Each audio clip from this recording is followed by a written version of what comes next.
Alright, are we recording on everything? We're good. Boom. Boom. Welcome back to the Gully booth. Thank Your you. first time. Definitely my first time in the Gully booth. Yeah. This is only the second one, so I'm honored. Seriously, thank you for having me. I when you messaged me the other day, I was like, is this guy fucking with me? I was thinking probably maybe you were high or something. You're like, let's talk to Glenn. I mean, I probably was. Yeah, alright, cool. So yeah, this is Glenn P.P. Mulligan. He needs no introduction if you know your shit, but I probably do. I actually didn't even know.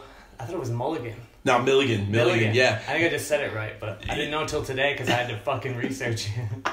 Yeah, actually, it's interesting because at Ride Magazine, well, Transworld and Snap before that, it was Keith Mulligan was an editor there, a photo editor, photographer and editor of the magazine. So people always mix this up. Once I came in, Bestwick was the worst. He would literally call us, but I think he was fucking with us because it was kind of the way he was. Like he was kind of comedian, the dude. But he was always like, you ever see me, he'd be like, Glenn Mulligan. I'd be like, Milligan, bro. And I know Mulligan gets super pissed if people call him Milligan, because that's even worse. Like me, I get, because Milligan is like a normal name. You know, Mulligan's a little bit, Mulligan pubs everywhere, right? So everyone knows Mulligan. Right. No, we were always cool. He was one of the people that like even talked to me to move out here, and then I actually lived with him for about a year, maybe a year and a half in Huntington Beach. So we're still cool. I know his wife. Actually, his wife was a Long Beach local for a long time too. He was Long Beach local. Actually, he lived right on, I think, Florida for like a while. Like we had, there was quite a posse grew here for a while, and then it's continued, obviously. It's like back to growing again. Yeah, it's so nuts. It's so good. Like actually, really, I love it when I drive around. I see dudes. It's weird, like not knowing some people, but then it's also awesome just seeing people all the time. Like I've seen you guys a bunch of times at Salute, but even times I drive by. Like, just like, there'll be a crew in front, and I'm just like, what the hell? Or even the little skate park. Because I'll go there very early in the morning, but I know it's like midday, I'll still see like a good little posse in there, which I'm like, that's awesome, because there's always like too many fucking skaters there. Yeah. Well, we fully session Salute, and speaking of that, might as well dive right in. Yeah, hell yeah. Little tradition we do here in the booth. Love it. But yeah, speaking of that, like, Long Beach, you're not from California. No. Definitely not. Most people when they hear me speak will know that immediately. Oh yeah. When did you move to California? And oh my God, it's an actual anniversary. Come think of it, it was February 2000. Oh no shit. Yeah, I didn't even realize that. It's February 1 today, so that's fucking nuts. 18 fucking years. 18 years. That's crazy. God damn, I'm some old. of you kids probably aren't even fucking 18 years old. Well, I hope some of you kids are listening to this. Damn, I knew this shit was gonna make me feel old, and now it did. Oh, I'm getting there too. That's why we're doing this. Yeah. So you moved here in 2000. Were you already you were shooting video, obviously? Yeah. I was. All right. God, so much to remember. I was already shooting for Standard Bicycle Company for about a good 5 years. I'd worked for them, done a bunch of stuff. So I kind of left them just around. Actually, on Christmas is when I told Rick Malterno I was going to leave and take a ride job, because we met up at the Christmas Classic. There was the Christmas Classic every year. Did you ever go to any of that stuff?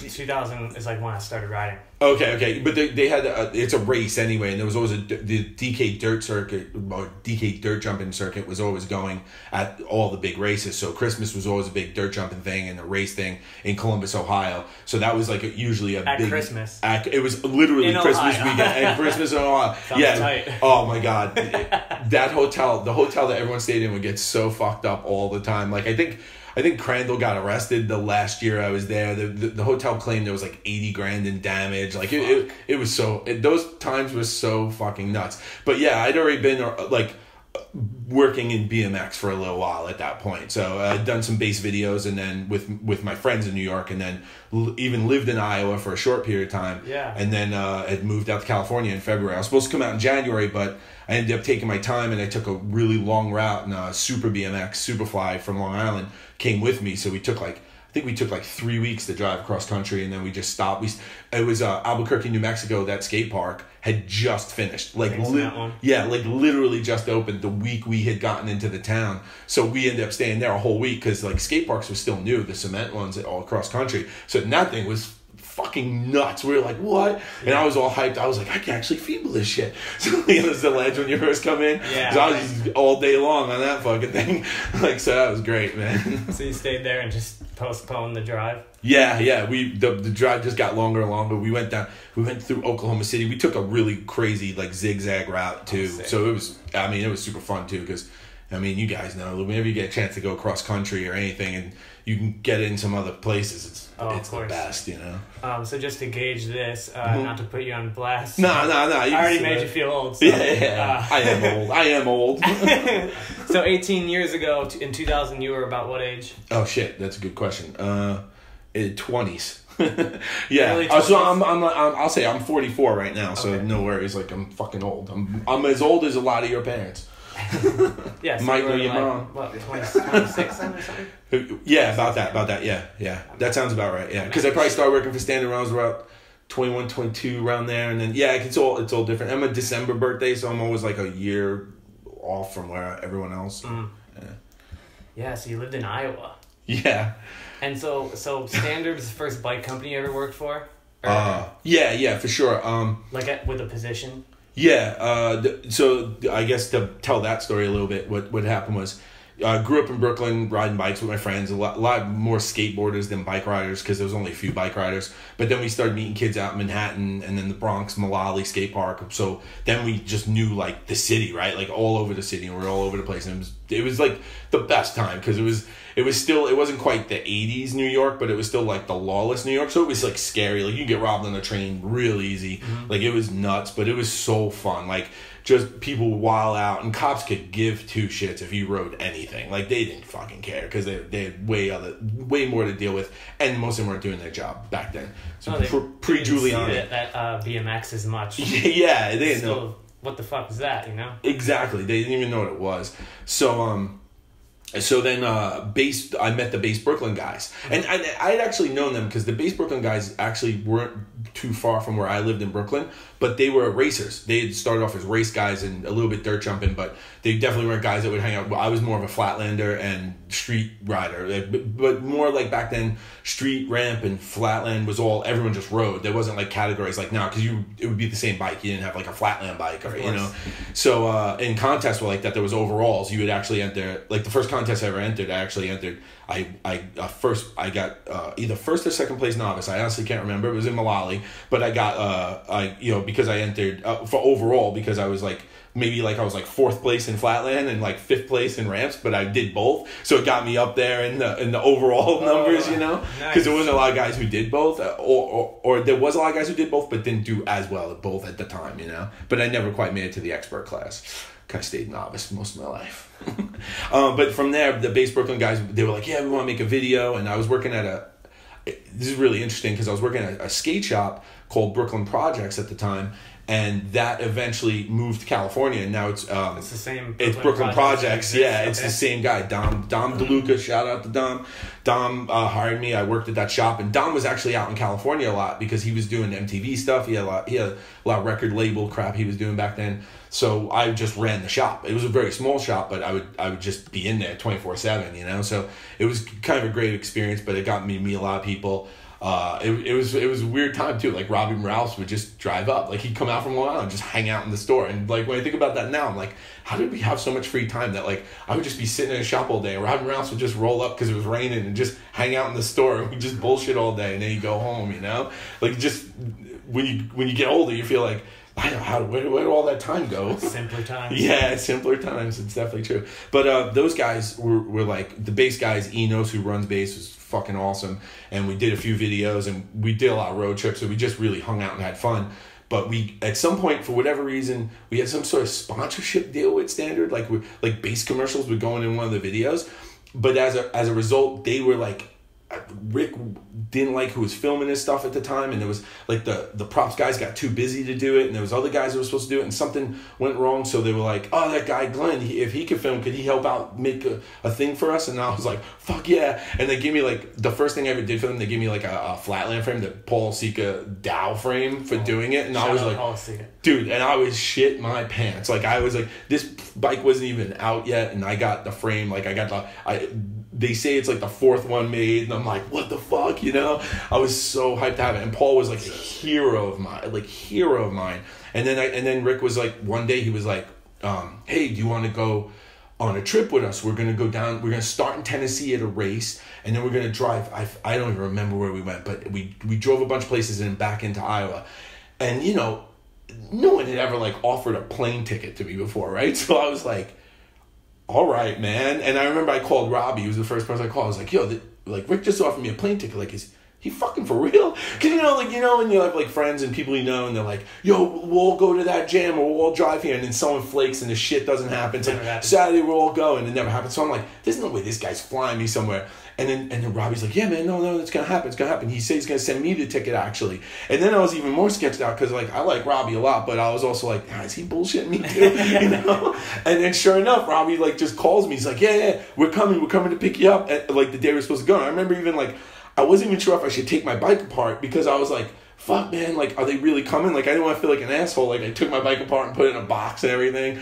And then, so like, I did it, and then sure enough, we went. And it was, like, it was the craziest experience of my life up to that point because, like, I loved filming. I loved riding my bike. But now I'm in a truck with people driving across the country, and, like, I was just like, what the fuck is going on? Like, I can't believe this is happening. And then pretty much quit my job when I got home. Like, I'd been going to school. I finished school, actually, but I worked at the school I was going to. And I quit when I got home because they were like, yeah, we want to take you on another trip. And I was like, here's what I do now. And then it just went from there, you know? And it wasn't, by no means was I making great money or anything like that, but it was like, you're doing what you love. I was doing what I loved, and I could eat, and that's all that mattered, you know? And I was like, I was probably living at home a little too long at that point anyway, so it was probably really cool that I got off and started doing some shit. So you got a Paul Sika frame. And I got a Paul Sika frame, so at least I could sell that if all else fails, because it was a hot commodity then. Still would be, I think. Yeah, and that was it. And then it just kind of went from there, and it went like 5 years of, we went all over the place. We even went to Europe, and that was still new for, I think, a lot of, I think racers had done stuff like that, but in freestyle, for lack of a better way of talking about riding, that wasn't a big thing of people going on like road trips to Europe, you know? I think like Props had done it, and then Standard had done it, and then that was it, you know? Like, so it was like, and then people started doing it, of course, more and more, and then it just became a normal thing. Like, you're gonna make a video, you gotta go to Barcelona. Right? Like, yeah. Shout out to Rick Molinturno. Yeah, shout out to Rick Molinturno for the opportunity. Cheers to him. Cheers to the Midwest. Yeah, definitely cheers to the Midwest. Yeah, Midwest, where I'm from, you know, huge. Goddamn, whiskey would be easier. Fucking ginger shots. Now you wish you would have taken the whiskey? I do. Wow, but Salute is awesome, I will say that. Shout out Salute. Definitely shout out Salute. So, Standard, would this be like Rolling on the River days? No, it's before. This is Domination. This is the first video I did for them. And Euro Country Tour. Euro Tour it was called. And then another video, Exit 63. That's a pile of shit. I hate that video. But I fuck with that video. Is that the one that's got I hate that video. Came from a land down under. You did that? Yeah, during the Huntington Beach Trails, actually, that's the song. Can't hear that song without picturing some of that shit. That's amazing. Because looking back, I'm like, well, I probably should have saved that song for an Australia trip, but you know, it happens. Didn't always make the best decisions in music back then. The magazines ripped that video apart, and especially the soundtrack choice. Tried to be different. That worked. Well, music's a tough one. It is. It sucks. I want to get into that definitely, but just to, you know, jump around, your career is extensive. Probably shot for most brands. I mean, some probably aren't even around anymore. Yeah. Yeah, I guess. Sometimes I forget those things, but yeah, definitely. During my time, there was a point where it probably touched something in everyone's thing, and I wanted to. Those, like, growing up in BMX and then being able to, like, shoot for people, I really truly wanted to be able to be like, even if it was just a shot in a video, be like, oh man, I got like a clip in that, you know what I mean? Like that was always like, you want to be part of the list, you know? Sometimes I actually enjoy being part of the list of filmers than being the editor or the main guy, right? Because it's so fun. It's like, I like what other people do. It's more fun to watch because I don't know about you, but videos I've done, I can watch them now, but I can't watch them for a good year or so after they're done because you just know it too much, and you hear the music and you're like, oh god, I remember when this guy pissed me off. So it's like crazy. I more or less like it for a month. after it's out, and then I'm just like the rush goes away, and Really? like if it was a big project, and then I'm just like I can see everything wrong with it. You know what I mean? Oh, okay, But, yeah. you know, if you work long enough, like in a month in, you're already working on another video, and you're like, that's why you're like, that one's dog shit. 'Cause this one's Well, that's true. This Yeah, one's yeah, my yeah. new one. Yeah, and you get better, right? You see things. It's funny. I was watching something recently that I did. It was online or something, and I was like, "Why didn't I put the stabilizer on that shot?" And I was like, "Oh yeah, because we didn't have stabilizer back then." You went from Rod to Vital, and I mean, my timeline's gonna be skewed because I don't know it so closely like Totally. you do. But you know, in between then, there's like, did you do Fit Puerto Rico, or did you edit? Oh, it? okay. Just edited. Yeah, and so that's interesting. It's funny you brought that up because I could have honestly forgot about that. Okay. But now you said it's interesting. I know I edited Fit Puerto Rico at the Ride office after hours. So you're working at So Ride. I was still at Ride when I did Fit Puerto Rico because I don't remember what happened. Like because it was Bob Sherbo and Brian Wismerski went on the trip to film, and I think it was more that Robbie didn't want them to edit on the East Coast. Like, I think he wanted to just be around for the editing. So I think he was just like, hey, we're going to edit this whole thing ourselves. And then that was kind of the deal, right? So then he just brought all the tapes in, and we did it in my office, my old office at Rod in Santa Ana, which is just a few blocks away from Fit and S&M, actually. Very close, actually. So, yeah, and then that got done there. And then Vital would have been a little bit, probably, I want to say a year or two after that. Okay. Because it was like timeline-wise, it was like I worked at Ride from like 2000 to maybe 2005-ish. I left for a year, worked at Primo. I was brand manager where we launched Low Tech and did a bunch of other things because Primo had like Greg Walsh. I don't know if you remember Greg Walsh. Yeah, Greg Walsh had a huge falling out with them. Shout out to Greg Walsh and Wolf. How does he say it? Do you know his gym? Wolf. His gym, I don't. Fuck, I don't know. I could look it up, but I'll get back to that. But anyway, he has a gym in Rochester, New York. It's fucking awesome. His Instagram posts are unbelievable. That guy's a beast. But he had a falling out, and then I had just been doing a project for them through Ride, and then I ended up talking to the owner, and he was like, hey, would you consider coming and working here? And I was like, yeah. So I took that position for a little while. So and that took me out of filming, which I didn't really like, but it was cool to be in that part of the industry too, because then I was more like a team manager and the brand manager for Primo, but then working with the brands we were dealing with at the time, which was like McNeil, We the People, and United. So it's like a totally different thing now, because you go from really the fun part to like the real business part, and It's wow, do you see how cutthroat some people are, and then do you also see how like it is hard. Like I will say this, like it's really easy when you see a company make a decision, you're like, what the hell's the matter with them? That's so stupid. But when you're a company and you you maybe don't think something out, and then you spend a lot of money to get like a certain tire made, you're stuck with it, and you got to get rid of it because it was so expensive to get that first one. You got to sell a certain amount to make it okay, right?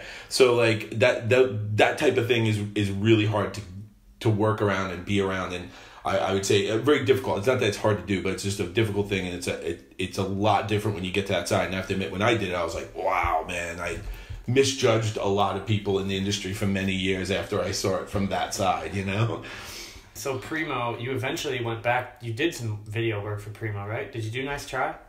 Yeah, we do. Oh, yeah. So, sorry. Yeah, I go off track.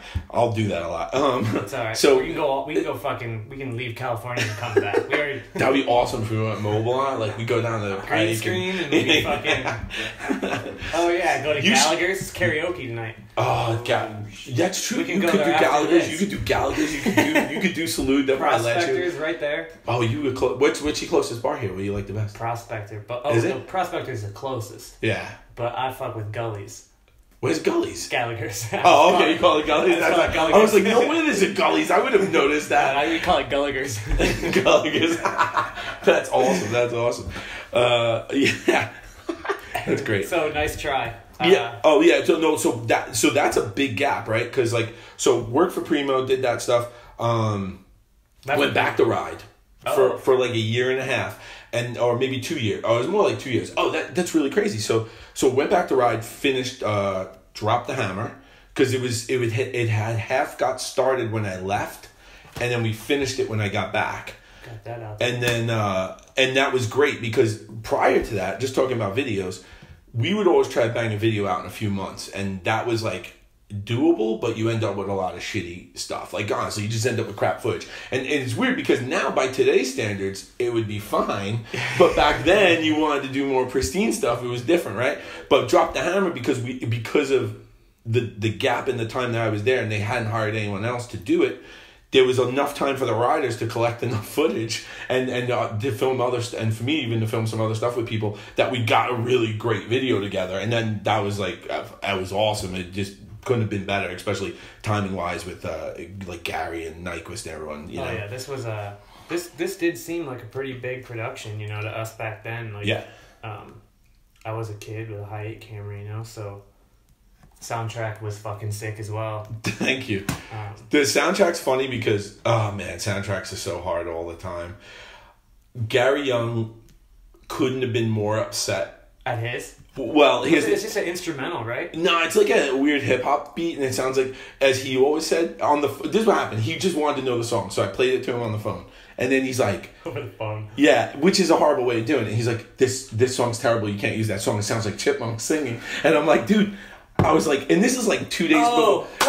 Yeah. So we were premiering in Vegas in like 2 days, and I'm like, Gary, there is no time. I am sorry. There's nothing I can do. Oh, that sucks to say that. Yeah, and I felt horrible, but like, especially with the ride videos, we have to clear the music, so you can't do it. There's nothing you can do. So he was so upset. But then at the premiere, he was like, thank you so much. My part's awesome. This song's great. It just sounded different on the phone, you know, whatever. But then on the flip side of that, Nyquist, this is such a bummer, but it ended up being cool in the long run. But Nyquist I gave him a CD of songs earlier, and he picked a song. And somehow, either he told me the wrong number or I had the wrong list. But either way, I got the song wrong. So I used the song he didn't pick. So like the same group, just a different. No, it was like I gave him a mix CD of like 7 different tracks we could use we could clear and stuff. Wrong tune. So fully wrong tune. His part ended up awesome. People love it, but he was always bummed, and I always felt horrible because I literally would have given him the other song no problem. Yeah. But he ended up using it in N-Search, I think, a year later or a year and a half later. So I think it was awesome because he ended up with two great video parts. I hope Ryan thinks that, but who knows? I think he does. He's cool about it now, and he makes fun of me every time he sees me about it. It's like a thing for a very long time. Ryan's a shit. Yeah. So from there, and then I always stayed on in some capacity at Primo because I got on really well with the people who owned it, and so they kept me on to do some video stuff and just help out with things, and they'd call me for like just random things, and there was a couple like parts we were working on at the time that we wanted to kind of continue on, so that was the thing, and that went on for a while, but then it ended up becoming too much. Around the time I left Ride to go to Vital. And leaving Ride to go to Vital was kind of an easy decision. Brad McDonald, the guy who created Ride, when he left and started Vital, I actually thought it was a great idea. I mean, it sucks that there won't be magazines in the future, but it's just the world's changed, and that's it. And people just have to accept that. Yeah, it was a Vital move. and I really, you know, I love the fact that I got to make VHSs and DVDs. But I think the internet's great. I think it's awesome because it gives the power back to so many people. And I think especially in something like BMX, it's awesome because kids that no one would ever know can fucking launch themselves into some sort of stardom just from the internet. And I think that's great. Where it sucks is it actually sucked for people like me, people like you, people who trying to make a living filming because it washed down the pricing of it. It washed down the value of it. And it sucks, but it hasn't because I think it ultimately has to come back. I think there's other problems too with like there was too many websites, and right now even there might be too many vlogs because there's like kids. If you start riding, who do you follow? Like, you know, it's really hard to figure out like who do I like. But that stuff will filter itself out like every other market in the world because it's all still business, and every other, you know, people narrow it down, and the people who aren't as good will filter out, and some people will do things that make their thing a little better, and it will all be great again, you know, and it just won't be a magazine, and that sucks, but it will be something else. And BMX ain't gonna die, you know what I mean? It's just certain forms around it will, you know. How many years were you at Vital then? Yeah, that's a good question. This is now like, you said it was 2005 and then a couple years at Primo. This is like Vital started when? Oh, yeah. So Vital probably started around 2007, 2008, I think is when it started. So I was probably there the first 2 years, but I was like, at one point I was full-time because, so when Vital started, it was so different, right? Like, You were there from the launch, like when it started? They had already launched, but I was there at the very beginning, and we were trying to figure out video because video was still for the internet hard. Like, you couldn't just take something from the camera, put it in an editing program, and go. You had to transfer it to, it was .flv back then. With YouTube had the same thing. Yet it was a totally different thing, and the compression stuff was so much more complicated because videos just really wouldn't load if you made them too big. So you really had to make them small, but then they look shitty. And they were shitty. They were really small compared to what you can get now on a video. So it was like we were really doing a lot of, we were doing like a lot of like backstage work, trying to figure out what was the best settings and what was the best way. And then even the way Vital was going to work, Brad's initial launch of Vital was more like a Facebook, right? Like, it was more going to be a community. You had a profile, and you had a profile, earthquake. You had a profile, and that was, and then the idea was that like users were going to generate the content, but then slowly but surely it just, companies were like, hey, can you make a video for us? Hey, can you do this? And then it became what it naturally evolved into. And back to my other point, it's like, it's exactly how it's always going to be. The market's always going to evolve the industry. You know what I mean? Not the other way around. People always think like, oh, these people are in charge. It's bullshit. People are in charge, and people are ultimately going to push to a direction, because that's like what happened with phones, right? Because now everything's on the phone, because kids aren't going to go home and type in the computer and look at a video. They're like, I'm going to watch it right here. So people had to make things with the phones in mind, and the same type of idea. Yeah, it's just like you said, the price went down, and then like the turnaround and all that sped up. It was still starting to try to be every day, but like you said, you had to go home, go on your computer.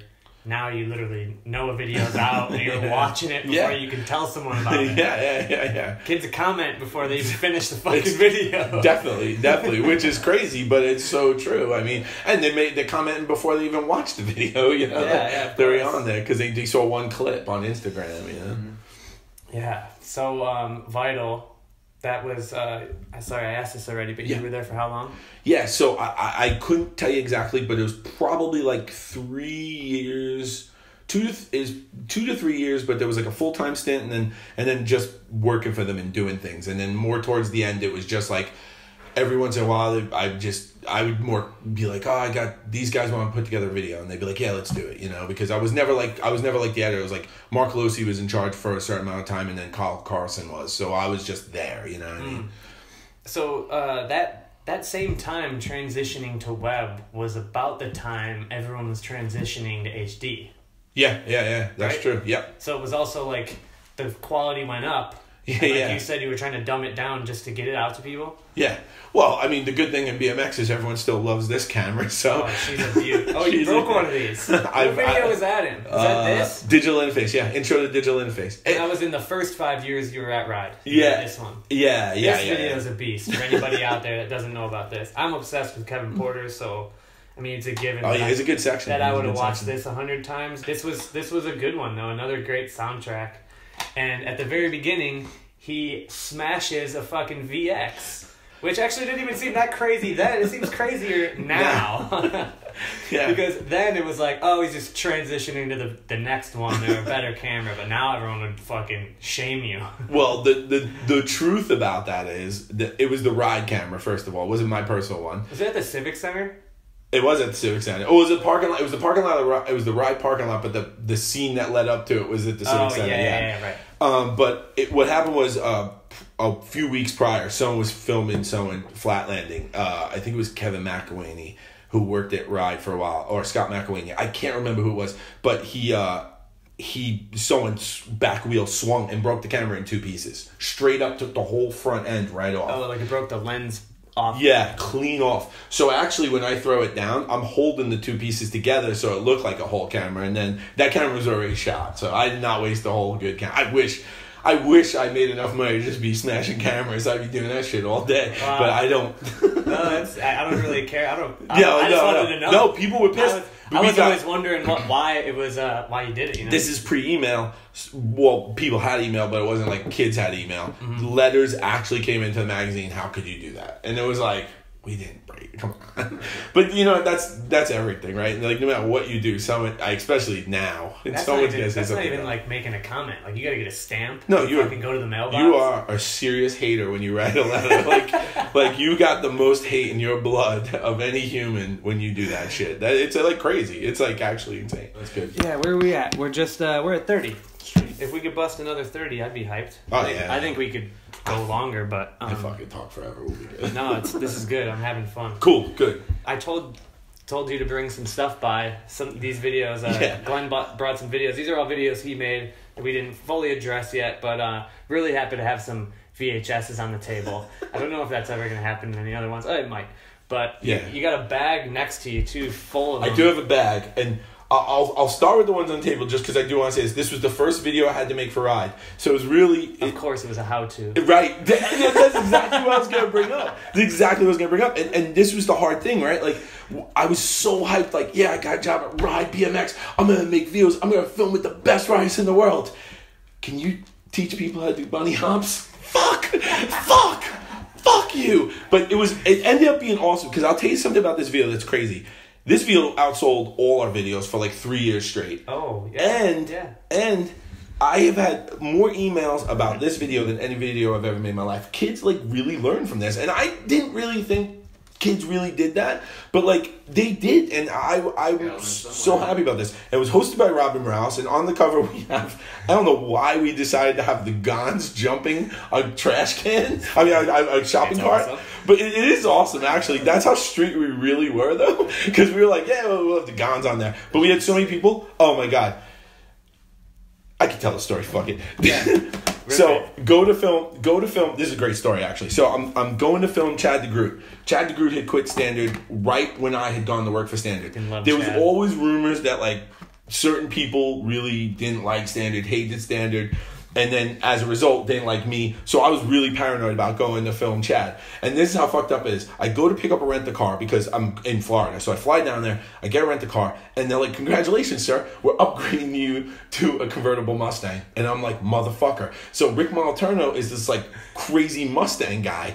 And now I'm going to film and meet Chad for the first time. And I'm showing up in the Rick car. And I'm like, fuck, I don't want to do this. Like, and I feel so weird. So I meet Chad. He's like real calm, real cool. He's just normal. I think we'd met once before, but real quickly.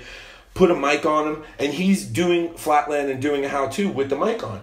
Mid-trick, all of a sudden, he's like, so what you do is you put your right foot over the tire, start scuffing, and what you want to do is reach down, pull out your penis, and jerk off on Rick's back. And he just says it, and we haven't talked nothing. I'm just filming him, and I'm listening. I'm like, did he just fucking what? And I like didn't even react. I was just kept filming, and then he said some other grimy shit like another minute later, and then I was just like, all right, dude, you fucking with me, right? And he's like, yeah, of course. I'm like, all right, cool. And it was like good. And we were like good friends. And then he's a great guy. And then years later, when I was primo team manager, we knew each other even better. But Chad's fucking awesome, yeah. But that was amazing because I was legitimately nervous. Because you know, one thing is like, I don't know how you feel, but like when you first start and you start meeting like pros and all these people that you've seen in magazines or in videos or online, it's fucking intimidating, right? So sure. Like, and Chad DeGroot to me was like one of the best Flatlanders ever. I mean, not to me, he is, but I really thought that when I met him, so I was intimidated. And here I am, I'm like, I'm scared. I'm filming him. I don't want to fuck up. I don't want to do anything stupid. I don't want to be an asshole. I don't want to be a nerd. I don't want to mess anything up. And then he just talks about jerking off on someone's back, and I'm like, cool, we could be friends. Yeah. Probably not the way I start most friendships, but it still works. Oh, all those Baco dudes. All the Baco dudes are so fucking grimy. Yeah. They'll either make you feel so uncomfortable or so part of the team right away. There's been a bunch of that too. Yeah. And then through that, I got to meet a lot of cool people. Like that was the first time I met Gons, and he's still one of my favorite people in the world. I hope he's alive wherever he is, but he's definitely one of my favorite. Colin McKay was in there. Jerry Bagley did a bunch of dirt jumping stuff, and Robbie did a great job hosting it. And I think timing wise, it was awesome. I mean, Robbie was kind of transitioning out of racing, and he was a dirt jumper, but he wasn't a trick guy. You know, he's more style. So there was, you know, and everyone was getting real hyped on tricks. So it was like, you know, it was perfect for him to do that. So it's great. But yeah, how-to video. Well, I'm sure it was a challenge as well, like to do something that's not just like a bike video with some audio. And and mics weren't as readily available back then. The piece of shit we used was unbelievable. And then we did things like I really truly wanted to, like, if we could make it cool. So, like, we had, like, Lucky and Butcher do some how-tos. But, like, man, waiting for Lucky to finish smoking weed and then talking to the camera about how to do a Lucky grind. Yes. Looking back, like, that's some shit, I'll be honest, as an adult now, I would walk right out. I'd be like, motherfucker, you ain't serious, I'm out of here. Yeah. But then it was like, I need this this is gonna make it cool.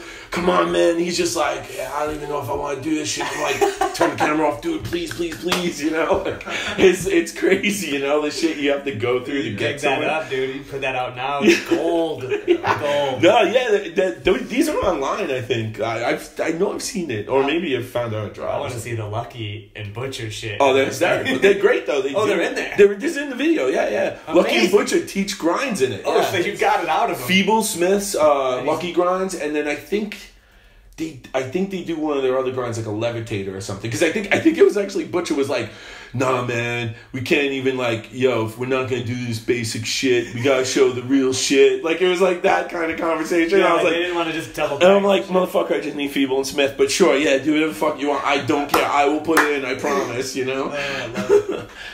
Yeah, that's how it went. That was awesome. Bringing back good memories, actually. Would you say that the Vital days was you, like, transitioning into working for some bigger brands? Yeah. And was, like, Mark Losey maybe had a say in that? That's it. Yeah, I think that's a very valid point. Yeah, I think that's good. That's a good observation, because I don't think most people even realize that. But I think honestly, before Mark, it really does start with Brad McDonald, because Brad McDonald is a fucking genius. That guy is so smart. I mean, because we got to think about, too, is like when he started Ride BMX, it was a time when BMX was as popular as it ever was, but there was no industry. So it was like a dead sport that maybe was a fad, people thought. So, like, maybe it wasn't going to come back. But he started a magazine, and through his skill set and his business mind, was able to make that magazine into something substantial that eventually sold to Transworld. Then he eventually ran all of Transworld. And then when he was running all of Transworld, decided, fuck it, I'm going to go do a web company. And that was at a time where web isn't what it is today. Today it's a no-brainer. Oh, I'm going to run a web company? Fuck yeah, that's millions of dollars. But back then, it was like, dude, are you sure? Like, you got a nice house, you got a nice car. This is a big business you're leaving. Transworld Media was a dope company then, Like, how dare you leave that place? So that was crazy. But he really understood business trends and the world and where it was going. And that, I learned a lot working with that guy. Like, to this day, he's probably one of the smartest people I've ever worked with and for. And I've honestly, in the later years, agency stuff I do outside of BMX, I've worked with some smart people, but Brad is really a next level thinker. He could have done anything he wanted to do. He could be president of the United States. And then, Mark Losey. I don't even have a face to the name, man. I'm like, I feel like I gotta see this guy. You gotta get Brad McDonald. If you could get Brad McDonald on a podcast, it'd be unbelievable. Tell him I want to I think he'd do it. He would, anything for Vital, I think he'd really do it. Oh, sick. As long as he knows he's not going to be brought in here to be made fun of, which you would not do, he'd be down for it. If you would have told me I was interviewing the dude who owns Vital before I knew all this, I would have maybe thrown some jabs. He's a good one. Kidding. He's a good one to talk to. Because early BMX, he knows so much, and him and Chris especially were very tight back when they started Ride. Chris Moeller had put a lot of input into the early days of Ride, because they were really tight and they worked together, and they always had their places kind of close in the same proximity. They've had a lot of crossover business. That was kind of when with the race to freestyle. Yeah, exactly. And then step into Mark Losey. Mark has been a friend of mine. Mark has been a friend of mine since Rick Malterno does what he wants to do. We'll go back to standard. So one day he's like, I'm going to do a photo shoot for Ride Magazine. I'm like, awesome. He goes, Mark Losey's coming to town, but I don't want to ride here in Iowa. We're going to Tennessee. So I'm like, why is he coming here? He goes, said he wanted to come to Iowa, but we're riding in Tennessee. And I'm like, what the fuck? So Mark flies in thinking, oh, I'm coming to shoot. Nope, we're getting in the car, we're going to Tennessee. So we go. So me and Mark, Rick takes a bunch of people on one truck, and then he's like, you have to sit with Mark because I don't want to be alone in the car. And I'm like, I fucking know this guy is awkward, right? So me and Mark take a 10-hour trip together, don't know each other, sitting in the car, and we end up becoming friends. That was like, I mean, that was probably literally the start of how I ended up working at Ride, because I think when they later on had lost the guy filming for them, it was like, he was like, oh, this guy Glenn, you know, because we'd just gotten along really well. But that trip was super fun. We literally went down to Tennessee. Rick did one trick. It was a dope trick, and that was it. And then Mark went and found, I think, Corey Martinez and someone else to go shoot at that time. So anyway, but Mark's been my friend since then. And then at Ride, we were super tight. And then when he also went to Vital with Brad, I was like, yeah, hell yeah, I want to do that too. This is the team of people. There's also a guy named Todd who was the ad sales guy there, who's another great guy. It was like the core team of people I came to work with at Ride, went and did something else. I'm like, take me, you know? But I was also starting to do, I was also getting older, and I knew, like, you know, I got to start doing other things. So here and there I was doing little projects for other people. I was, looking for like jobs, shop things at like schools and things like that. Whatever I could do to like make extra money and start like, I don't know, becoming a grown up for whatever the fuck that is. But because it still hasn't happened. But then Mark at some point left Vital to become the Nike team manager. And then he asked me if I wanted to make the video.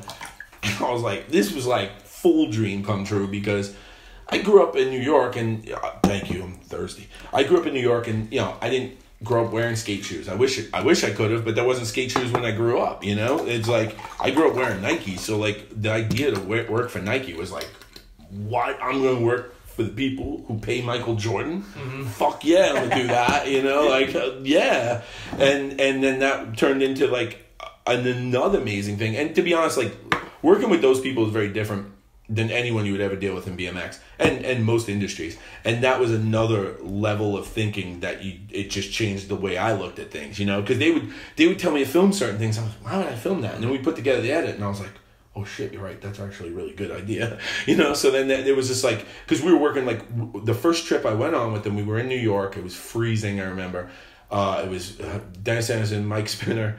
I shouldn't laugh, Spinner, whatever. It's not his fault. This is writing on the wall. Right, this is before Writing on the Wall though. This is before they actually made Writing on the Wall. They actually did just a web video, these guys in New York. 6.0. Yeah, and they had done like a colorway. This is before Thanksgiving. This is before all that stuff that they did. And we literally were in a loft they rented in New York with Garrett as well. And then they rented the loft, and there was like agency people with us and Nike people. So this was a very different and new experience. It was like, now I'm filming, like Garrett's gonna do something, I'm filming, and some dude is like talking to me in my ear going, hey, could you move the camera down, could you do this? I'm like, as a director, essentially. Yeah, I would, now knowing more, I wouldn't say he was a director, but at the time I think he was trying to be the director, Okay. But I was like, what the fuck? And then they were like, get a shot of his shoe. Oh, see the way he high-fived him? Get another high-five shot. Like all this stuff. And I was like, yo, man, leave me alone, And then it was just like, and then everything was, they would do like word associations with them. They would just be like, we'd be filming Dennis, and they'd be like, elephants. Say first thing that comes to your mind. And then they'd just run through shit. Garbage can, elephants, San Diego. And then he would just have to say things back. Yeah, and I'm like, what the I was like, someone pays you for this shit, man? But, looking back at it, I'm like, that shit worked because it loosened him up. I mean, when it was all said and done, then when we did a regular interview with him, he was easy to talk to, right? Oh, no shit. So that was them just kind of like loosening the pipes, essentially. I think so. I don't know. Maybe they were just out there. Who knows? But, like, yeah. But it was just, like, it's funny how sometimes you do something, you think, like, oh, this sucks. This is stupid. And then later on, you look at it and you go, I actually learned a lot from that, So it's really cool. And you've done Red Bull stuff, right? Yeah. So in between there, I would get Red Bull jobs here and there. I don't even know why Red Bull hires me sometimes, because I didn't really know anyone there at the time. It was just like, it just happened. I filmed this one thing for them and did an edit. It was a contest in New Jersey. I can't think of the name of it. It was a great contest. A lot of people wrote in it. But the thing, this is the early days of YouTube. It got 3 million hits on YouTube. Wow. And and they don't know why. This is before you could buy ads and shit. So like they didn't pay for anything to be done. So like I still to this day couldn't tell you why that one went through the roof, but it did. I can't think of the name of it, but it was an awesome thing. I mean, this was probably like one of Nigel's first contests. Brian Foster killed it at that thing. It was a co-sponsored thing between Zoo York and Red Bull.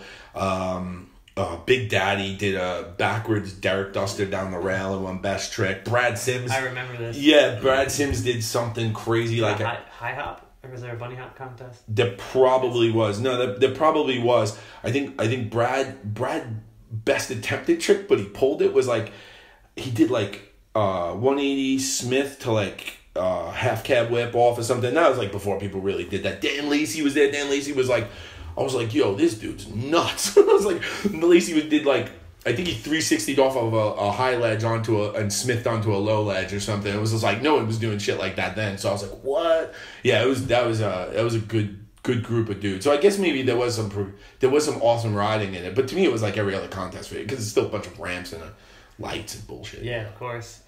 So back to writing on the wall. Oh yes. You're working for Nike. You did some stuff, but writing on the wall is a big picture. I mean, a big project. Yeah. Writing on the wall was crazy because, okay, so it was like there was like a schedule to it, but then there was a budget to it, which was astronomical compared to any BMX video I ever worked on for sure. Right. Like as far as like they were just like travel, let's go. Like one day they're like literally it was like a week, and they're like, hey, Nike's doing this thing in China. Because BMX is going to be in the Olympics this year. This is 2008, right before the 2008 Olympics. And then they're like, will you go with everyone and blah, blah, blah. I'm like, yeah. I show up. It's business class tickets. The tickets were like insanely expensive because they were booked that week. And the entire business class is Nike people. And then like me, Garrett, Spinner, Losi, Nigel fell asleep at the airport and missed his connection, so he came a day later, which he did all the time, which he probably still does. Nigel always falls asleep at airports. It was just insane. And we show up, and it's like, they don't really tell you what you're going to go to. And it was this thing, they were launching a whole new part of Nike, which now is called Nike Sportswear. It was called Nike Sportswear then, but it didn't exist then. They had this huge building with the museum history of Nike through it.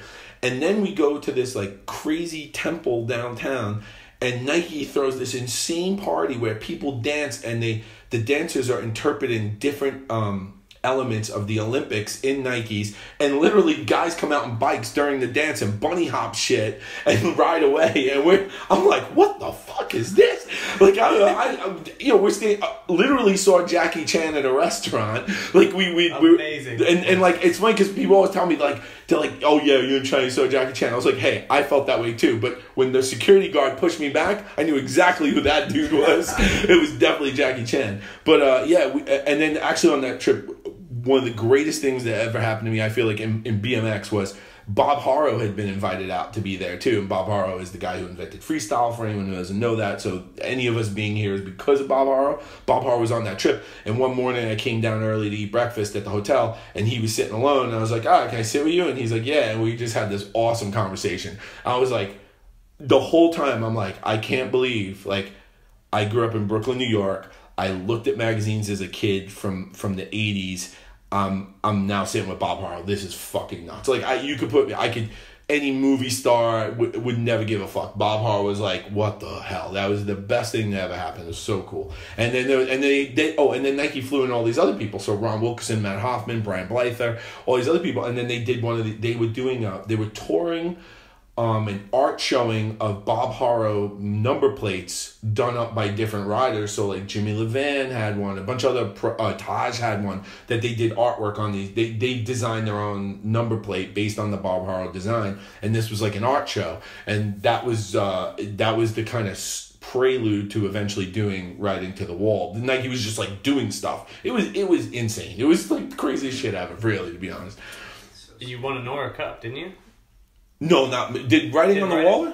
Did it win one? I maybe did. I don't remember. I don't think they did full videos when Riding on the Wall came out. Really? And if it did, I mean, that would go to Mark it would go to Nike or Garrett. Really, to me. No, I definitely get it. I'm mistaken. I could have sworn that was one of those like upsets where it was like Nah. Just the big production one, because it's, you know, like... You might be right. I really can't remember.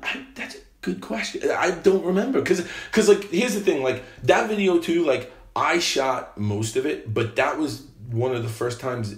There's tons of videos where I took footage from other people, but I actually shared editing with another guy at Nike because they were doing the graphic... They were doing all that...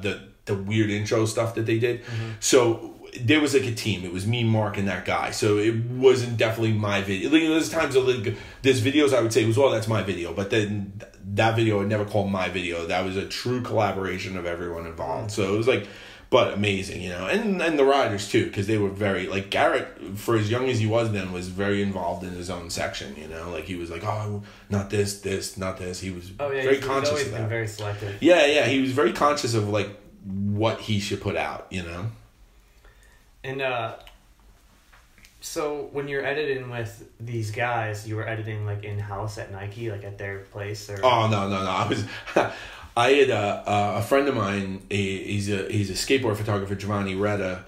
I grew up with him, and he had a place in downtown LA that he had bought but wasn't living in. That's how good skaters were doing so good back then. It was unbelievable. But so he was living in Hollywood at his girlfriend's place, but he had this beautiful brand new loft that was just empty. And he was like, dude, just give me whatever a month. I don't even care. So like, but we agreed on a price way less than anyone else was paying to live in that building. And I lived in this awesome downtown loft for like a year, and it was so fun. But that was like, I really had that place set up like an editing studio. There was like no furniture. It was literally just editing and bed in the other room, and that was it. But that was so much fun living down there for all sorts of reasons. But that was where I did most of it. And then I would just feed stuff down to Mark, and then feed stuff to Mark. And we were doing a lot of FedEx shipping, because it really, you can upload like gigs of files, or I would do low reses for him to see things. And then I finally sent the final everything over, and then they'd finished off with the graphics where they wanted to place it and everything. I was actually, looking back, I was a little annoyed about a couple of things because they'd kind of moved some music around, and Mark knew it too, but the problem was we'd gotten so close to the deadline, there was no way. It was like what happened with Nyquist to me. There's no way to go back and fix it at the last minute. And then that video was premiered. That video was premiered on an aircraft hangar in San Diego. I don't know if anyone knows that. They rented the aircraft hangar at the museum down there. And Fuel TV was still going, so there was a whole TV production thing going on. They were doing like a whole shoot from there. And like, I remember Catfish interviewed me, and there was like a crane camera moving, and I was like, what the fuck is going on? Like, I know Catfish from a long time ago. I never thought we'd be standing on an aircraft carrier with a crane camera moving around us, you know? Like, I literally met him in the streets of New York in fucking 1,000 years prior. But like, yeah, it was... Nike did an amazing job making that happen, and then they premiered it at a bunch of other places.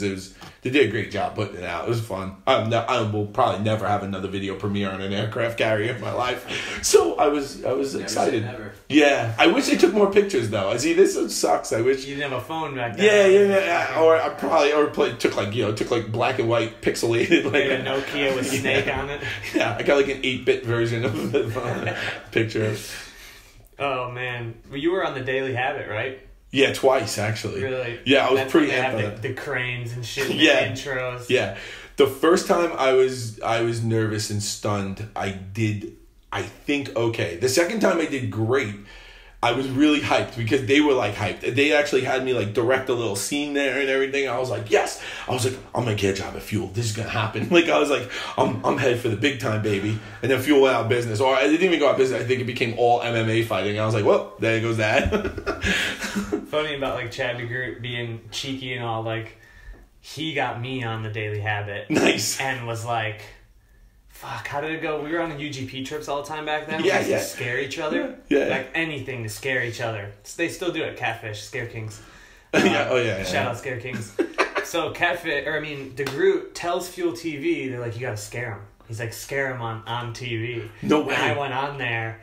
And I mean, like, I don't know, I was like 18 or 19, so I was pretty stiff already because I was on fucking television. It's scary, right? When you walk in there. And they do your makeup, and then they fucking, all this shit, and they have the crane coming in, like, where do I look, So I was already pretty fucking stiff, and they tried to scare me, and I'm just like, I'm not phased, yo. I can't even own it, like I was stone cold, I was just kind of like... I didn't know how to react to anything. So, like, they scared me, and I was just like, nah, you can't scare me. I played it off and shit. That's awesome. It was the Groot that fucking... He got them this guy. That's amazing. That's amazing. That was fun, right? Pat Parnell, that's the guy. I was trying to remember his name. He's cool. Host? Yeah, right? He's super cool. He was alright. He's alright. I mean, I didn't really hang out with him. But it's just weird. Like, that was like so weird to me because when I sat down, he was so comfortable and so natural, and I was like, I felt like I knew him, and I was like, yeah, man, thanks, bro. And I see him at a party somewhere years later, and I was like, hey, Pat, how's it going? He's like, hey, man, how's it going? He shook my hand, he was real comfortable, and I was like, I know he doesn't know who the fuck I am, but like, he really made me feel like he knew me. Like, I would definitely, if I didn't know any better, I would have been like, it's cool, he remembered me. I'll probably just say he did. He did remember me. He's just that guy, I guess. He's just the Daily Habit. That was fucking funny shit. Hey.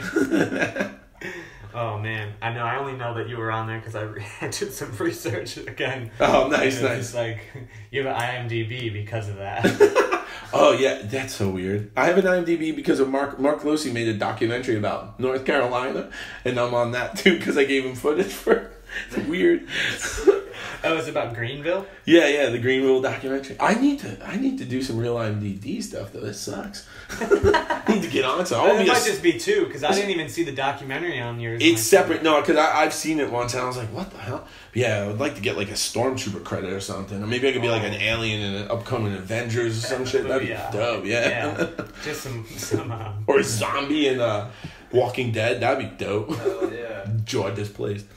I'm sure Rooftop's IMDb is beaming. Oh, his is good. He does. He was in Guardians of the Galaxy, the last one. He's in a lot of stuff. You can make him out in Guardians of the Galaxy. You can make him out clearly 3 times, but he's an alien every time. So he has like a mohawk and blue makeup. You gotta and shit. Know his build. Yeah. I just watched that movie the other night. Yeah, the second one he's in it. Yeah. Paul Blart and shit. Yeah. Paul Blart. He's one of the fucking that's crazy. robbers and Paul Blart. And Rick Thorne too. Rick Thorne. Yeah, Rick Thorne. Him and. Haley's on that shit too. He's like and Jason Ellis, because they were all the crew from. I think it was the same director that did Triple X, because they were all in that. They all have cameos in that.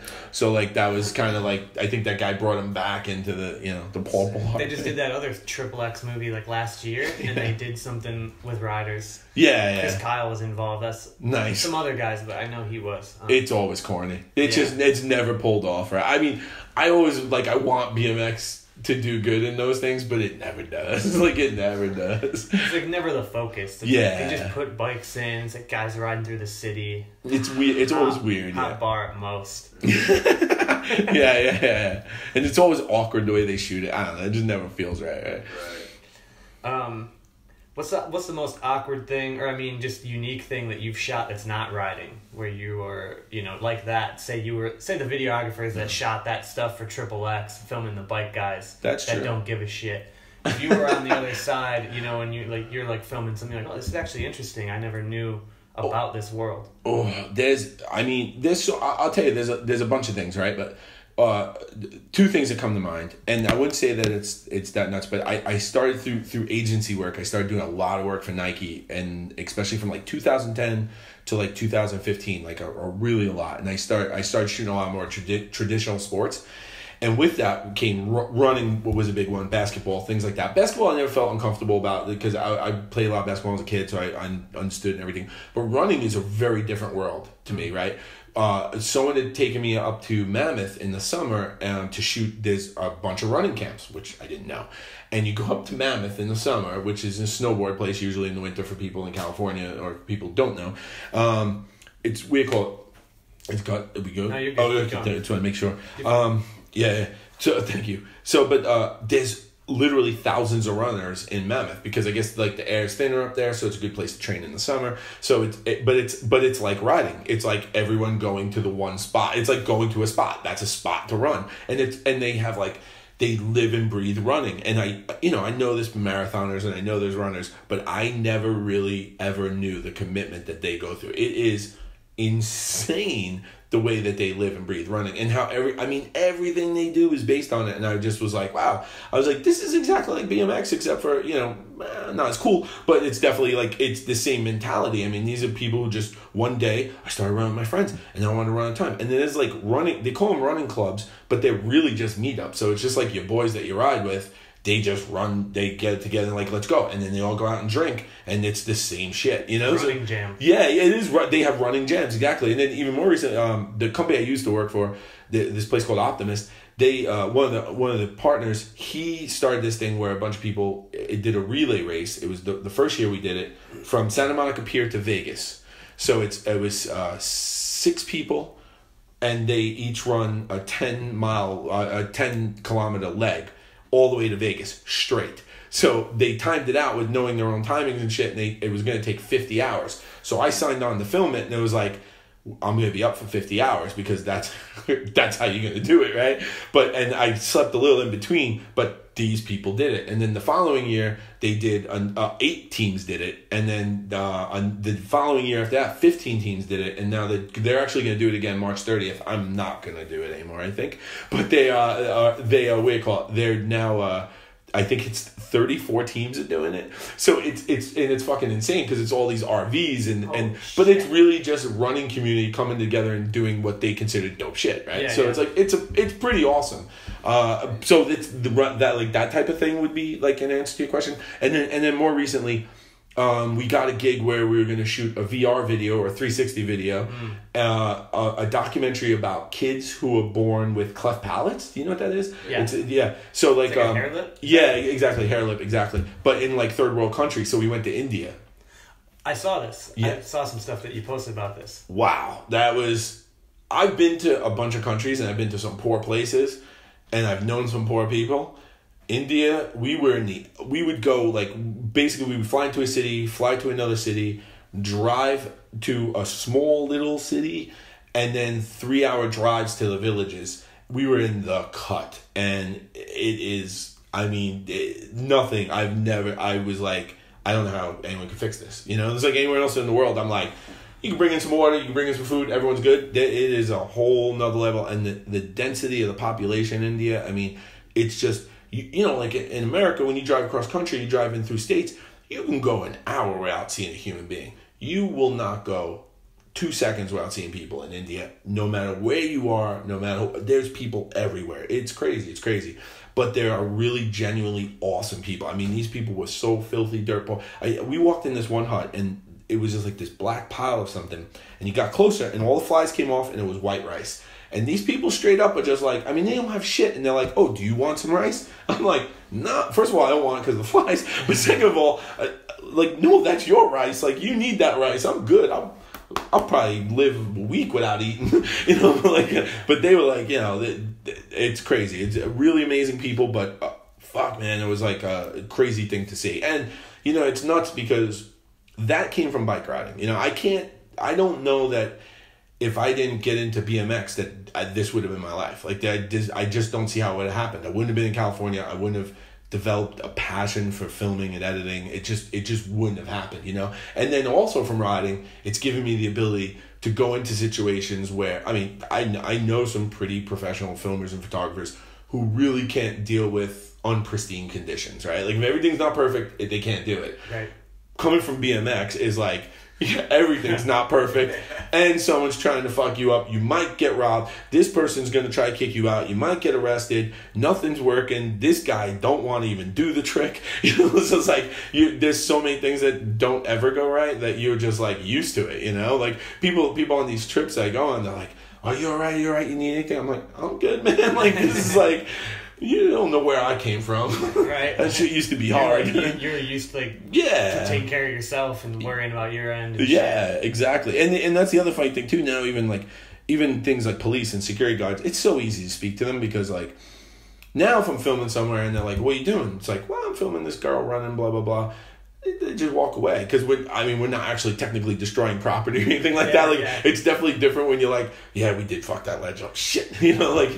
How about when people come up to you? Have you had problems with police and they say that you have to have permits to shoot in certain cities? Yeah. I've never gotten hit super hard with it. I've definitely on one of the Nike shoots we got hit pretty good, but luckily there was Nike people with us and they literally bribed the cops with shoes, and they were like, give us your addresses, your whole family's getting shoes, and they walked away, and that was awesome. I've never had cameras taken away. India, for instance, we actually, our trip was delayed 6 months because we didn't have the proper permitting, and we were clearly told that the cops there will take your shit if you do not have the proper permits. We never got asked for them, oddly enough, but I actually have all other friends who have been there, and they're like, the cops there are gnarly, so we did everything right for that. But yeah, I definitely, you deal with that all the time. You know, these days, just business and filming in general, sometimes you have money to permit stuff, but a lot of times you don't, and the clients don't, and they have to understand that. But it's also scary sometimes too.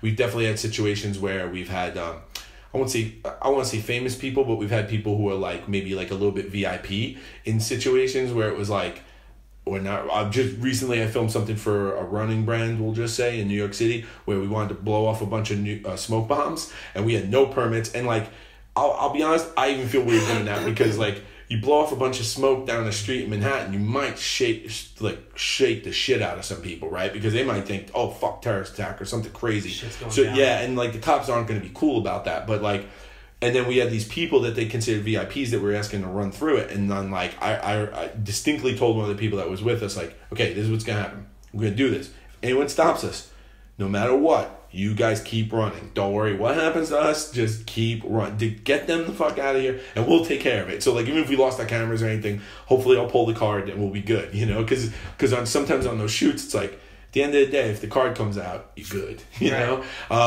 Yeah, we like, I was in Miami. We were filming a mascot for a French soccer team a few months back, and we actually had permits to fly drones over the bay because we were filming the mascot driving a boat.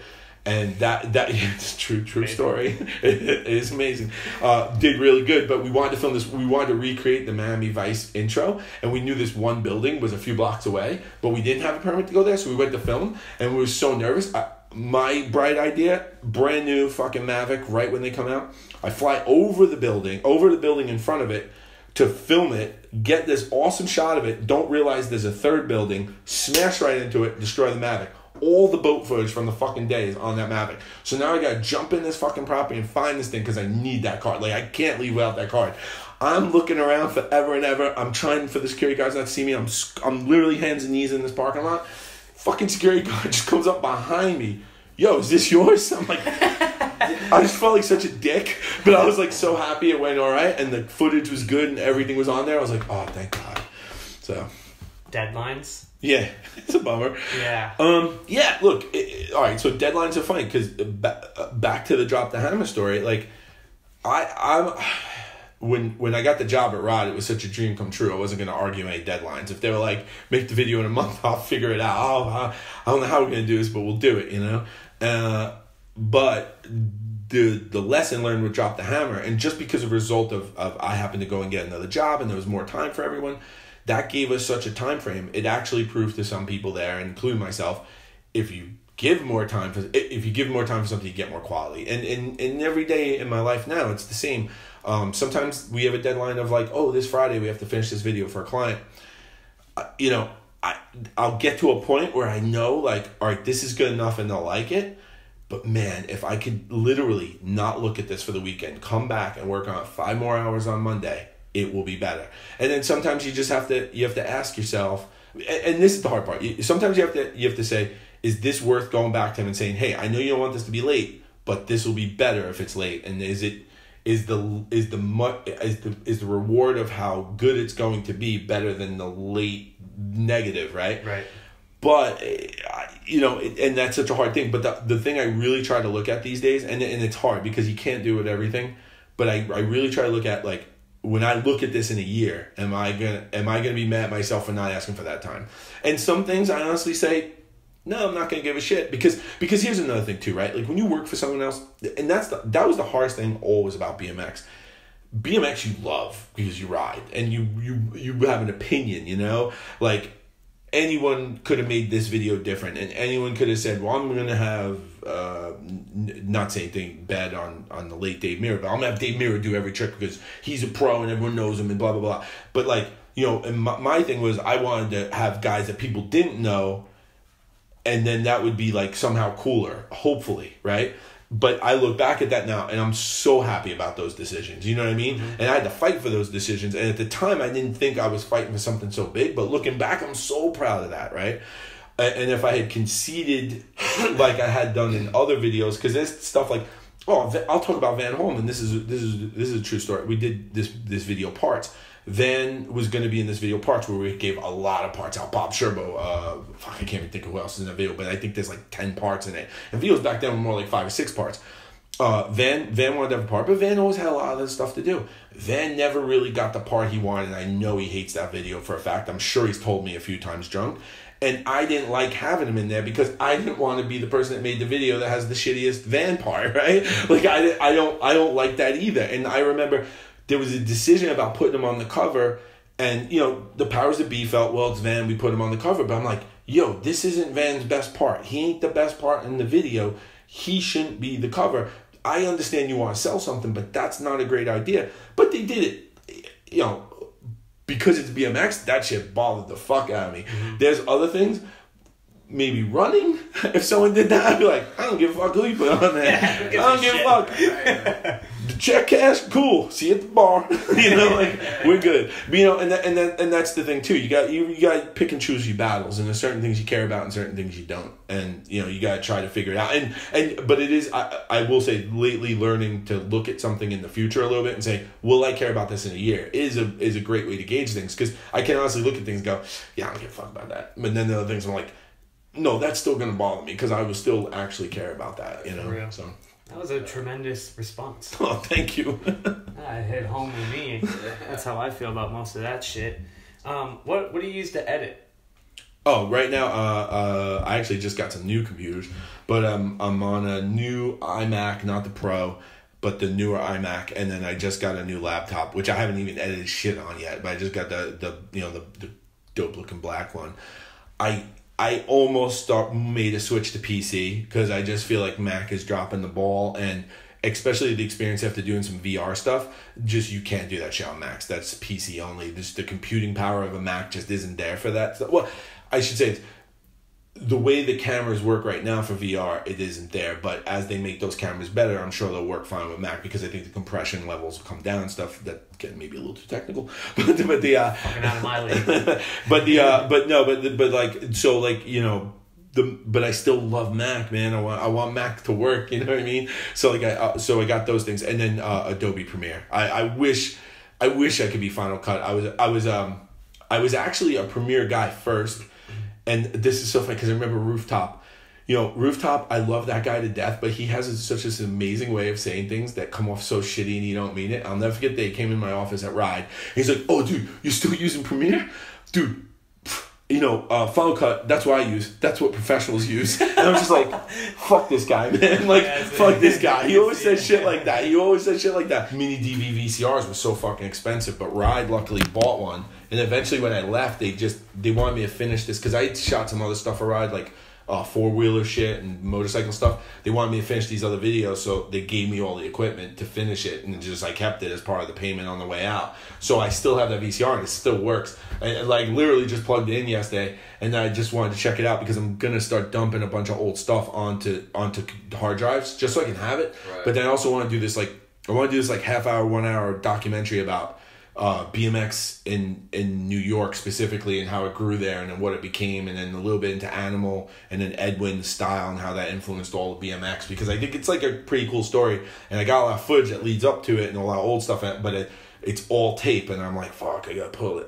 So I literally I got this old computer I had fixed, and that it's dedicated, sitting on top of these VCRs just to capture that stuff. So now over the next few weeks, I'm going to every night dump like 2 or 3 tapes, just let it sit out there and dump, and I'll go through all the digital files once it's dumped. Oh, yeah.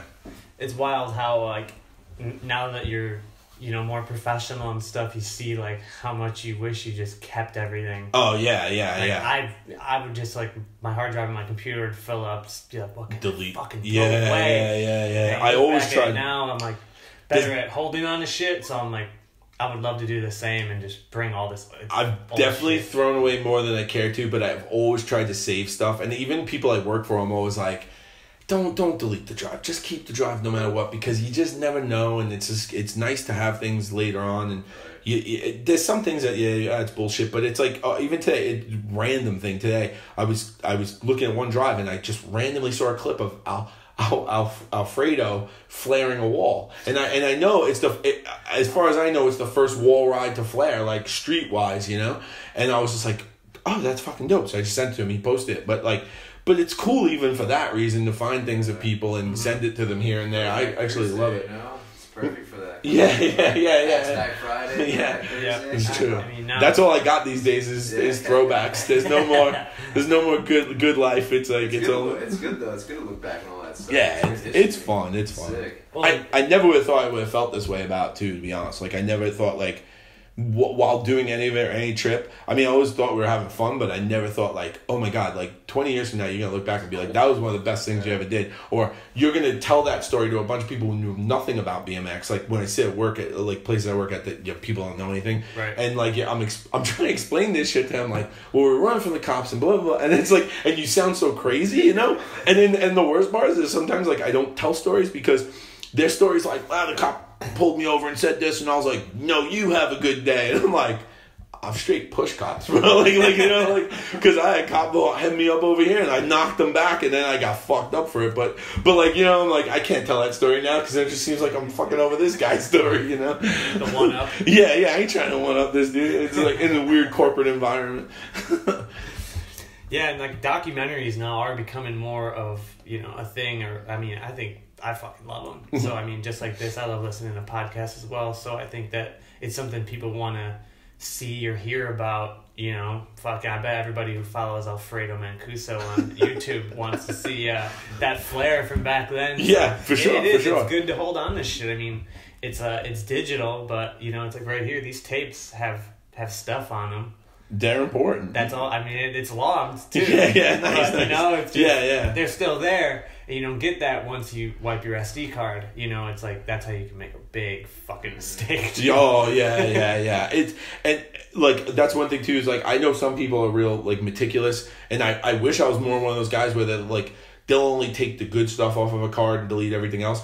But I'm actually glad for all the shit. I'll keep shit where it's like someone's 100 tries. I keep it because I literally, this just happened yesterday when I hooked up that VCR. I saw this old tape. It was labeled New York Hardcore Tape 3.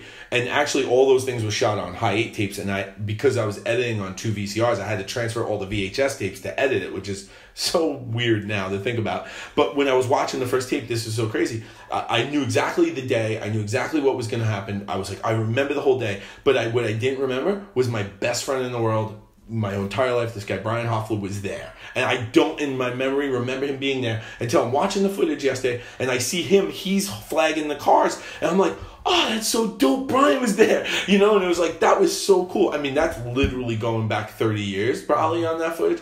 But like, I'm like, well, yeah, maybe. No, not 30, like 25 years. Fuck, I'm not that old. But I was like, but that's so, like, to me, that's amazing to see that, right? And it's like, and I tagged him on the clip because I want him to see it, you know? Like, oh, dude, you should see this thing that you're in, you know? Like, because he's probably going to bug him, show his kid and be like, look, Dad was skinny. You know, like that type of thing. So. And nowadays, if you were to trim the fat, it would be gone. Yeah. That's, you know, there's good and bad to the whole thing. Absolutely. Well, I got one last question. Sure. Let's talk about filming on rollerblades. So is this a topic? I mean, I've done it. Oh, have you? Yeah. Oh, it's good to know. Yeah. That's not how I wanted this to start off, but... Hey, okay, so I live in New York. At one point, early 90s, there was a Mountain Dew commercial with a bunch of people rollerblading. This is before rollerblading became an aggressive sport. They were just like rolling downstairs, grabbing on the back of cabs, flying around. Me and my friends were like, we're fucking doing that. So we all get rollerblades and we just skate around the city. And we did that here and there. We all rode bikes, but we did that for fun, right? So, and then we played hockey, a bunch of other things. So I got okay at skating. Like, I'm by no means amazing or anything. I mean, I've skated mini ramps and stuff. I can do it. But it was just always a skill I had. So years later, when you want to start following lines, I don't hate skateboarding, but I actually always had like a little thing about, I don't want to bring a skateboard with me. These motherfuckers don't want us in their parks. They act like assholes, the great majority of them. Their industry has shit on us left and right since day one. I don't want to fucking ride a skateboard. I'll ride rollerblades. Not cool? Good, I'm not cool. If BMX ain't cool to you, Rollerblading's worse. Fuck you, I'll do this. But from a technical standpoint, even if you're a really good skater, you can always switch hands and switch hides faster with rollerblades than you ever could on a skateboard. And I know that's worked out well for me in the past. You know, there's been shots and things I've shot that I was really excited about because of it. And then now taking that into the future, I've used it on running shoots and things like that. And like, it's trippy when, because like, I don't look like I'm in the best shape these days. I'm not quite as young as I used to be. I will get on skates. I did it a few months ago. I get on skates in front of a bunch of clients and then film some people running. And they were like, that was the most amazing thing I've ever fucking seen in my life. And I'm like, and literally I'm like, no, it's not. Because following Nigel bunny hopping people in China was way fucking harder than... Following Nigel bunny hopping through people in China was way harder than... this guy jogging, you know, like come on, you know. So it's like, so that's and through traffic and shit like that, right? Because that shit's gnarly. But and I feel super comfortable. I mean, there is like a little bit of a speed thing, but yeah, I hate to do it. But I could like pump my legs, really terrible sound, but make it work. Yeah, I can make it work one way or another. But I'm glad you did too, because I've gotten shit for that so many times. And I'm like, hey, you know what? Here's another thing. I think it's sick. Thank you, but I always thought too, like I want to be cool. I want people to like me. But if I could get a better shot of someone and that's gonna make them look better, I think that's cooler than looking stupid for 10 minutes on rollerblades. If it is stupid, right? Yeah, you know what I mean? Like totally. Sure. Like I to me it was about getting a shot. Like I want the shit to work. I don't care about like if I look dumb for 5 minutes. Like fuck that shit. I filmed stuff on a Razor. Did you? Yeah. And you could? Because you can fucking steer and push. I feel like I would fucking flip over and hold it, and then you fucking can pick it up and run down a set of stairs. Oh, that's a good point. That's a good point. Because you could do that with a skateboard. Yeah. Well, eventually, it's like you said, you know, like if you switching sides, if that was the reason where you were like, oh, this is better than a skateboard. Right. For that particular line, I was like, I'm not gonna pop my tail, catch my shit. Like I was just like, pick the scooter up, film the line, put it back down. Keep going. I mean, I'm sure some people are like, how the fuck do you get down the steps? That's what I wanted. I wanted to get down the steps smoothly as fuck. So you're right. It's like people gave me shit for that, and I was like, well, wait till you see this. No, yeah, I'm just amazed because I can honestly say, like, I mean, I could kick around on a scooter, but I couldn't imagine filming on one because I just, the forward, you know, it's like straight, I would just feel like I'd flip right over and gut myself or something. For sure. I saw something you posted a little bit ago. It was like you filmed like a loft or something, and you probably had a gimbal or something. Oh, you said in the caption, you were like, "This is just this, this, and me on rollerblades." Yeah. So that was these studios. This is amazing. This was crazy because literally I was like, I'm gonna do this on rollerblades, and we brought out the big Ronin, and we had a FS700 on it, right? So fairly expensive rig. Try to skate, the fucking Ronin won't turn with me fast enough, and through the doorways I gotta go, so we can't get the shot right. I was like, fuck. So I'm like, you know what, fuck it, I could do this without the Ronin. I'll just handhold it. And then I tried I had a glide cam, I tried that. Nothing, I just couldn't get it right, couldn't get it smooth enough. And I wanted to buy a Karma grip anyway, so I was like, you know what, I'm gonna buy one, and I'm gonna come back and shoot this. So I went and bought one, because I had a GoPro 5, and then I put it in, and that fucking thing worked perfect with the rollerblades. And it was crazy to me because I was like, here we are, we started with like this probably like $10,000 setup. And then we got down to this like $600 setup, and the $600 setup did fucking perfect with the rollerblades, but still. And then that, like, so that's another example. Like they were tripping on that because I can go from forwards to backwards fairly quickly and pretty precise. So at one point I'm skating through the big studio and I have to turn backwards, but then backwards through the door and then get to the next door and turn around for the next one. But the first fucking time I did with the smaller gimbal, I just missed the door completely and just whapped into the wall. It was so good. But then I got it after that. So if you look at my Instagram, you can see it's like 25 posts back or something. I don't know. There we go. Yeah, follow Glenn on Instagram. Yeah, please do. At Glenn PP Milligan. I could always use more followers. I've lost some lately because I've been very boring. Get him a K. Bump him up a K. Yeah, bump me up a K. If this bumps me up a K, I'll be so happy. Oh, I fucking doubt it. Fucking Kelly Factory's losing followers. I understand. No. Well, thanks for coming. Wait, I gotta thank you for something else. Hit me. I gotta thank you for the videos that you used to put out back in the day because when I was doing the Big BMX show, like... Oh, let's I was always scared. Like, there was people I didn't know, and I would, like, talk about them, so I would always be like, they probably think I'm a dick. But, you were always, like, cool about it, and like, you put out awesome shit back then. I was always psyched. Like, I was always like, yeah, fucking Gully Factory. I was always pumped on this stuff, you guys. Yeah. Did you guys talk? Did you talk about me on there? I don't remember. Probably 5 different times. Fuck. I've definitely posted and talked about your videos on there. It's all right, but that's good. That's good to know. I mean, how many were there? Would I have just missed them, or was I just stoned? You probably just missed them, because there was there was probably like 25 episodes of that. Okay. So yeah, you could. I remember. And they're like 10 minutes. Yeah, and they're like 10 minutes, so you could have been anywhere in there. You know what I mean? Well, that's dope, because you did start. Like it was a BMX talk show. It tried to, yeah. Somewhat. You didn't really. Did you have guests? Yeah. We had guests. It was always in the green screen in my apartment. Well, I'm gonna go fucking watch all of them. So everybody else, go watch the Big BMX show. Only the old ones. Old ones. Where are they at? They're on YouTube. They're still on Vital. You can find them on Vital. They're on Vital. Bad compression, but they're good. Some of them are funny. I'm gonna go back and check them out. Yeah. But there's definitely some. I couldn't tell you which ones, but they definitely. I've definitely at least 5 times highlighted Gully Factory videos. 100%. Yeah. No, but it's an interesting thing, because when I was doing it in my apartment. I knew some people I would do stuff on, but some people I didn't know. I was just taking videos and be like, "This is cool." But I didn't know if someone was like mad or thought it was stupid, and I would always be like, because you guys seem like pretty cool, but you also seem like you might be like, that guy's a fucking idiot talking on there, which I wouldn't blame you. I would have thought the same thing. Roles reversed, but I was like, man, I hope they don't think this way. So even when you invited me here tonight, I was like, cool. He probably doesn't think I'm that much of a dick. That's awesome. Well, no, because we always chat. I particularly remember, I think one of the Noras. Definitely Nora. Yeah. We just talked and hit it off. It was a good chat. That's why I love Vegas, and I'm bummed they did it in fucking England, because I like it here. Right. Yeah, right. He's gonna go to fucking England for Nora. Just English people. Awesome, dude. Well, you're welcome to come back and chat again. I will.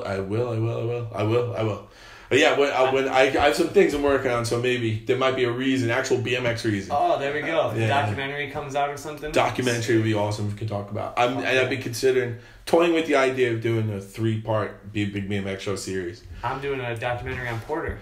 Are you? Yeah. Nice. And he lives over here now, too. Yeah. I went out drinking with him. Let's just do it now. Let's end this. I'll get you to do a testimony on Porter. Oh, you don't want that. He is one of the wildest dudes I've ever met. I fucking seen him on my way here. Did you? I went and borrowed this camera from Nate, that one. And I'm walking, I'm fucking... I never see him, and he's up the street from me. I'm power walking down 4th Street, huffing and puffing, and he's at number 9 with a table full of people, and he's like, the pub place, and he's like, Maloof! And I'm just like, yo! And then I'm like, I'm going to do a podcast with Glenn. He's like, I gotta get on there. And I'm like, oh, you like to talk, Porter? Yeah, you think, fuck, man, you want to get to an hour with him? You'd be lucky if you get under 9. You go from fucking AM to PM. Dude, with Porter talking. He's rough. Ugh. I like him. I do like him overall, but sometimes I'm like, dude, just please. Brings a bag of Verve coffee. I think we're straight. Oh yeah, we'll have the coffee right here. I was amazed he moved here. I was shocked. Oh yeah. Yeah, one night Bostrom like, come out, and I met them at Ashley's, and then Porter's there. I'm like, and he's crashing with them for a bit. Yeah, I was like, I know he ain't here on a BMX trip, and I'm like, what are you doing? And he's like, I live here now. I was like, oh, cool. And yeah, he lives over by Cherry Park. Yeah. Because I was thinking I'm gonna see him, because I walk my dogs over there and shit, but I don't. Sick. Cool. No, thank you very much, man. Hey, I super appreciate it. That really. was fun It was super fun. Because this. On the way over, I was like, I don't even know what the fuck I'm going to talk about, I don't remember shit. But then, now I'm like, oh, yeah, it's good. Good. I learned bring up certain things. Cool. Hell yeah.